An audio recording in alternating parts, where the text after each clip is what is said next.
त्याला तो फोन सुद्धा सापडलेला आहे आणि तर आपण या दृश्यांच्या माध्यमातून पाहू शकतो निसार उपग्रहाचं प्रक्षेपण करण्यात येत आहे तेव्हाची ही लाईव्ह दृश्य आपण पाहतोय निसार उपग्रहाचं प्रक्षेपण आताची लाईव्ह दृश्य भारताचा सर्वात अत्याधुनिक हा उपग्रह आहे ज्याचं नाव निसार असं आहे आणि इस्रो आणि नासाचा संयुक्त प्रकल्प म्हणून त्याला ओळखलं जातं तर त्याचं प्रक्षेपण होतानाची ही लाईव्ह दृश्य तुम्ही साम टीव्हीच्या स्क्रीनवर पाहू शकता निसार उपग्रहाचं प्रक्षेपण करण्यात आलेलं आहे आणि हा उपग्रह आता आकाशात झेपावला तर खरं तर इस्रो आणि नासासाठी हा ऐतिहासिक दिवस मानला जातोय कारण निसार उपग्रहाने आता उड्डाण केलंय भारताचा सर्वात अत्याधुनिक उपग्रह निसार हा प्रथम चरण का कोर बूस्टर लगभग आता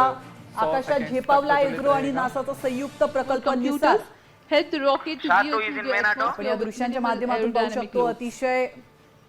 महत्वाची प्रथम चरण का कोर बूस्टर लगभग